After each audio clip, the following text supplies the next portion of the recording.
Pernah enggak dulur kamu merasa memahami sesuatu yang justru membuatmu dijauhi oleh banyak orang? Kamu melihat kebenaran, tapi ketika kamu mengatakannya, kamu malah dianggap berbahaya. Itulah yang pernah terjadi pada seorang manusia yang namanya bergaung sampai hari ini. Ia bukan raja, bukan panglima perang, tapi kata-katanya ditakuti oleh kekuasaan karena yang ia sentuh bukan tubuh manusia, melainkan kesadaran mereka. Dan dari situlah semua bermula. Di tanah Jawa, ketika cahaya agama mulai tumbuh, bersama para wali yang mengajarkan jalan kebaikan, dikenal sebagai Wali Songgo, mereka membangun tatanan baru, membimbing masyarakat, membawa ajaran Islam dengan kebijaksanaan. Namun di antara arus itu, muncul satu suara lain, suara yang tidak melawan, tapi juga tidak sepenuhnya sejalan. Suara yang berbicara tentang kebebasan jiwa, tentang kesatuan manusia dengan Tuhannya, tentang kematian ego, dan kehidupan yang sesungguhnya. Dan suara itu adalah suara Syekh Siti Jenar. Ia mengajarkan sesuatu yang dalam, terlalu dalam, hingga tidak semua orang mampu memahaminya. Sebagian muridnya menangis karena merasa menemukan makna hidup, namun sebagian yang lain merasa takut. Takut jika ajaran itu disalahpahami, takut jika masyarakat belum siap, takut jika tatanan yang baru dibangun justru runtuh dari dalam. Dan dari rasa takut itulah, konflik mulai tumbuh. Perlahan diam, namun pasti, bukan konflik pedang, tapi konflik makna, bukan pertarungan fisik, tapi pertarungan penafsiran antara kebenaran yang dirasakan secara batin dan kebenaran yang dijaga demi ketertiban umat dan dulur. Di titik inilah, kita harus jujur pada diri sendiri. Apakah semua kebenaran harus selalu diucapkan, atau ada kebenaran yang harus menunggu waktunya, karena tidak semua telinga siap mendengar dan tidak semua hati siap menerima. Dan kisah ini bukan hanya tentang Syekh Siti Jenar, tapi tentang manusia yang berjalan sendirian, membawa pemahaman yang belum tentu dipahami zamannya.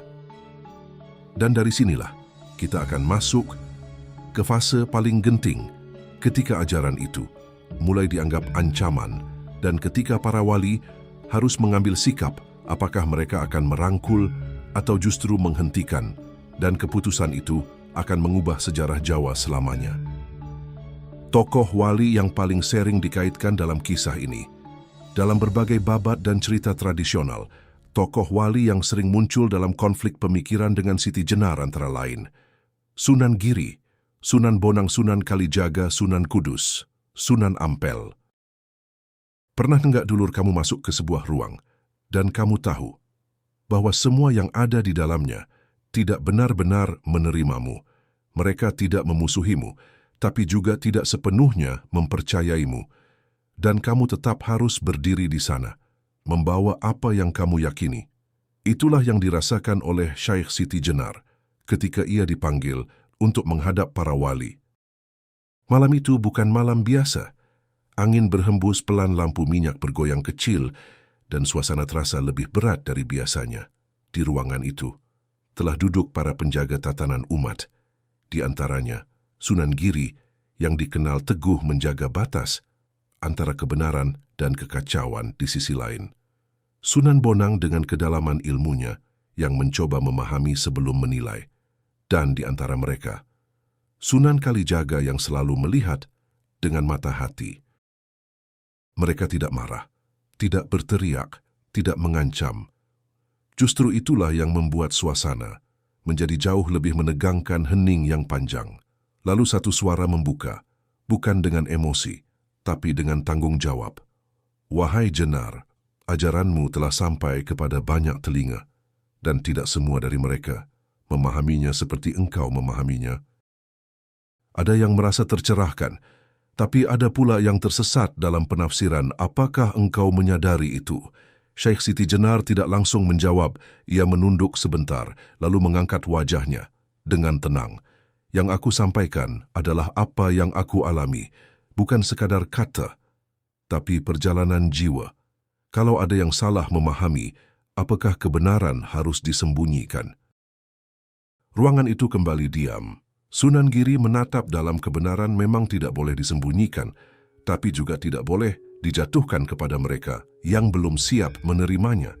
Karena kebenaran yang jatuh di hati yang belum siap bisa berubah menjadi kerusakan. Kata-kata itu tidak keras tapi terasa seperti batu yang jatuh pelan di dalam dada. Sunan Bonang lalu berbicara pelan, "Jalanmu adalah jalan rasa, jalanmu adalah jalan batin, dan tidak semua manusia dipanggil ke jalan itu. Umat membutuhkan pegangan yang jelas yang bisa diikuti, tanpa membingungkan. Dan disinilah konflik itu benar-benar terlihat. Bukan siapa yang benar dan siapa yang salah, tapi untuk siapa kebenaran itu disampaikan." Syekh Siti Jenar menarik napas pelan. Apakah karena mereka belum siap, lalu kita biarkan mereka hidup tanpa pernah mengenal hakikat dirinya? Sunan Kalijaga menatap lembut. Tidak semua orang harus mencapai puncak gunung yang sama. Ada yang cukup hidup di lereng dengan damai dan selamat. Dan tugas kami adalah menjaga agar mereka tidak jatuh. Kalimat itu bukan bantahan, tapi jembatan. Jembatan antara dua jalan, jalan batin yang sunyi dan jalan umat yang ramai. Dan dulur di titik ini, kita mulai melihat sesuatu yang lebih dalam, bahwa konflik ini bukan tentang permusuhan, tapi tentang tanggung jawab antara menjaga kedalaman makna dan menjaga keselamatan banyak jiwa. Dan disinilah pilihan sulit harus diambil.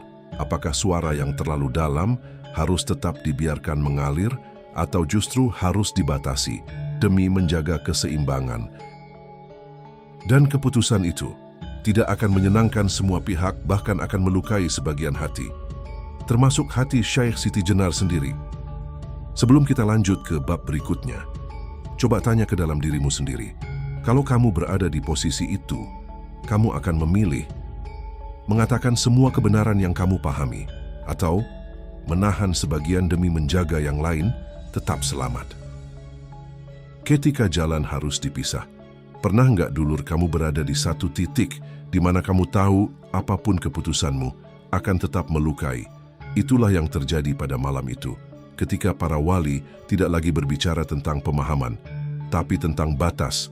Di hadapan mereka, duduk tenang Syekh Siti Jenar, bukan sebagai orang yang kalah, tapi sebagai orang yang telah memilih jalannya. Suasana ruangan menjadi lebih berat, karena semua yang hadir sadar ini bukan lagi diskusi. Ini keputusan Sunan Giri. Mengangkat wajahnya perlahan. "Wahai Jenar, apa yang engkau sampaikan bagi dirimu mungkin adalah kebenaran tertinggi, tapi bagi umat yang belum sampai ke sana, itu bisa menjadi api yang membakar arah hidup mereka, dan kami tidak bisa membiarkan kekacauan itu terjadi." Syekh Siti Jenar memejamkan mata sejenak. Bukan karena takut, tapi karena ia mengerti jalan ini memang tidak akan berakhir dengan penerimaan. Ia membuka matanya. "Jika yang aku sampaikan adalah pengalaman jiwaku, dan itu adalah kebenaran yang aku temukan, apakah aku harus mengingkarinya hanya karena orang lain belum sampai?" Sunan Bonang menarik napas panjang. "Jenar, tidak ada yang meminta engkau mengingkari, tapi tidak semua kebenaran harus disampaikan kepada semua orang. Ada ilmu yang hanya untuk yang siap, dan ketika ia keluar tanpa batas, ia bukan lagi cahaya, tapi bisa menjadi kebingungan. Ruangan kembali sunyi, dan di sudut itu, Sunan Kalijaga menatap dalam Jenar. "Jalanmu adalah jalan sunyi, jalan kami adalah jalan menjaga banyak hati." Dan malam ini kita harus menerima bahwa dua jalan ini tidak bisa lagi berjalan berdampingan. Kalimat itu adalah titik yang memisahkan, bukan hanya pemahaman, tapi takdir. Dan dulur, disinilah hal yang paling sulit terjadi. Bukan pertengkaran, bukan kemarahan, tapi perpisahan dalam kesadaran bahwa masing-masing memegang tanggung jawabnya sendiri. Para wali menjaga tatanan umat. Syekh Siti Jenar menjaga kejujuran jiwanya. Coba jujur pada dirimu, dulur. Kalau kamu berada di posisi Jenar, kamu akan tetap berdiri pada apa yang kamu yakini. Meskipun kamu harus berdiri sendirian, atau kamu akan menyesuaikan dirimu demi tetap berada dalam barisan. Bagaimana akhir perjalanan ini dipahami oleh sejarah, oleh masyarakat, dan oleh hati manusia. Karena tidak semua akhir adalah tentang kalah atau menang. Kadang akhir adalah tentang warisan makna. Zaman itu adalah masa peralihan besar, dari dunia lama menuju dunia baru, dari tatanan Hindu-Buddha Majapahit menuju tatanan Islam yang mulai menguat di demak masyarakat hidup. Di tengah perubahan arah hidup yang sangat besar, dan perubahan itu tidak selalu nyaman. Banyak orang desa mulai mendengar ajaran baru tentang syariat, tentang salat, tentang tauhid. Tapi di sisi lain, mereka masih memegang tradisi lama, leluhur, ritual desa, dan kepercayaan yang sudah turun-temurun. Mereka bertanya dalam hati, mana yang harus aku pegang? Ketika agama mulai dibicarakan dengan aturan, dengan hukum, dengan benar salah, sebagian masyarakat merasa takut kalau cara ibadahnya salah, takut kalau keyakinannya dianggap sesat, takut kalau melenceng dari ajaran para wali. Agama menjadi sesuatu yang mulai terasa, harus benar secara lahir. Di tengah perubahan itu, masyarakat sebenarnya hanya ingin satu, hidup yang tenang, hidup yang selamat, hidup yang jelas arahnya. Mereka ingin pegangan yang bisa membuat hidup mereka tidak kacau. Di sisi lain, ada juga sebagian orang yang merasa tersentuh oleh ajaran batin, oleh kedalaman makna. Mereka yang pernah merasakan kehilangan, penderitaan, atau pencarian makna hidup, lebih mudah tersentuh oleh ajaran yang seperti dibawa oleh Syaikh Siti Jenar, ajaran yang tidak hanya bicara benar salah, tapi bicara tentang rasa dan tentang jiwa, tentang siapa diri ini sebenarnya.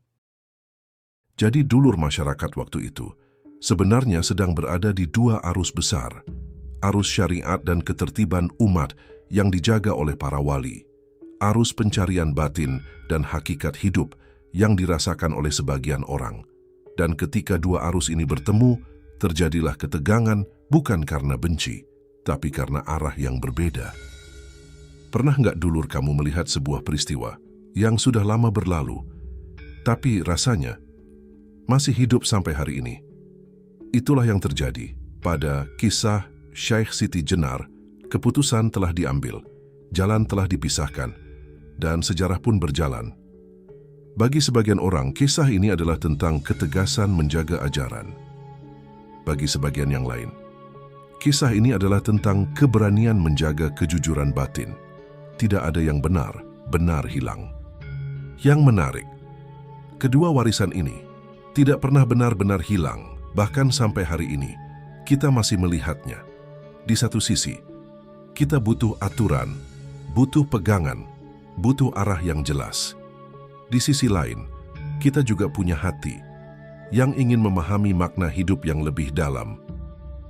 Maka mungkin, kisah ini bukan untuk menilai siapa yang salah dan siapa yang benar, tapi untuk mengingatkan kita bahwa hidup ini selalu punya dua sisi, lahir dan batin, aturan dan rasa, jalan ramai dan jalan sunyi.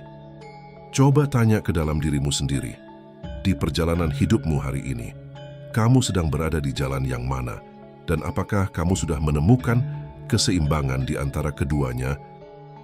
Kisah yang kita bawakan ini adalah narasi sejarah lisan dan babat yang berkembang di masyarakat Jawa.